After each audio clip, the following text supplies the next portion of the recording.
Hey there, welcome back. Today we're talking about something that can make a real difference in your retirement planning. The IRS has recently announced changes to 401k contribution limits for 2025, and there are some new rules you need to know. Now, you may be thinking, does a slight increase really matter? And the answer is yes, absolutely. Even a small increase in contribution limits can have a big impact on how much you save over the years. Plus, there's a new feature for those in their early 60s that could help you boost your retirement savings even more. So stick around to learn about these updates and how they could affect you. First off, let's get into the main change. For 2025, the IRS has raised the annual contribution limit for 401ks and similar retirement plans. If you're under 50, you can now contribute up to $23,500, which is up from the previous limit of $23,000. For anyone looking to maximize their retirement savings, this increase is a small but helpful step toward growing your nest egg. And if you're 50 or older, the rules stay the same with an additional $7,500 in catch-up contributions, letting you contribute a total of $31,000 each year. But here's where things get interesting. Starting in 2025, there's a new super catch-up contribution for those between the ages of 60 and 63. If you're in that age range, you can contribute up to $11,250 in catch-up contributions, rather than the regular $7,500. So, in total, you could save up to $34,750 in your 401k for 2025. This is designed to help people in their early 60s put aside a little extra right before they hit retirement age, which can be incredibly valuable for those final years of work. Now, let's clear up a couple of important points. While the Super Catch-Up is a great option, it doesn't automatically apply to every employer's 401k plan. Employers need to amend their retirement plans to include this feature, so it's worth checking with your HR department to see if it's available to you.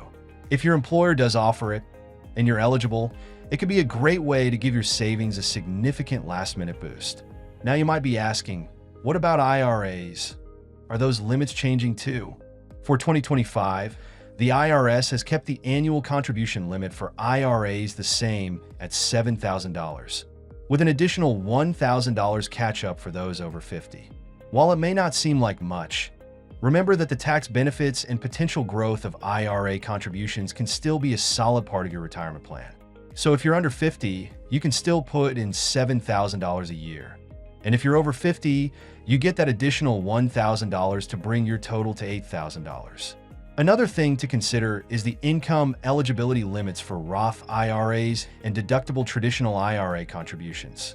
In 2025, these income thresholds have increased.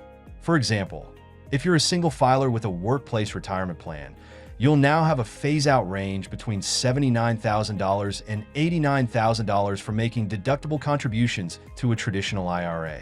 And if you're looking to contribute to a Roth IRA, the phase-out for singles now goes from $150,000 to $165,000. These higher limits could allow more people to take advantage of IRAs, especially Roth IRAs, which can be very beneficial for tax-free growth. Let's talk briefly about the Saver's Credit, which is a lesser-known benefit but can be a real help for low and moderate income earners. For 2025, the income limits to qualify for this credit have gone up as well. So if you're married and filing jointly, your adjusted gross income must now be under $79,000 to qualify, up from $76,500. For heads of household, the limit is $59,250, and for singles, it's $39,500. The Saver's Credit can provide a nice little boost, essentially rewarding you for saving for retirement by offering a tax credit based on your contributions. And next, let's touch on simple retirement accounts, which are often used by small businesses. For 2025, the contribution limit has increased to $16,500, up from $16,000. There's also a higher contribution limit for catch-up contributions if you're over 50, which remains at $3,500. And for ages 60 to 63, the catch-up goes up to $5,250. If you're self-employed or part of a small business, these changes could give you an even better chance to save. So then, what does all this mean for you? Well, these changes give you some extra room to save, whether you're just starting out or nearing retirement. If you're in your early 60s, this could be your chance to make that final push to maximize your savings. And for those of you who are still working up to that point, even small increases like these can add up significantly over time thanks to compound interest. All right, if you found this helpful, make sure to subscribe and keep an eye out for more updates like this. Retirement planning can feel complicated, but by staying informed and taking advantage of every opportunity, you can set yourself up for a comfortable future. Thanks for watching, and I'll see you in the next one.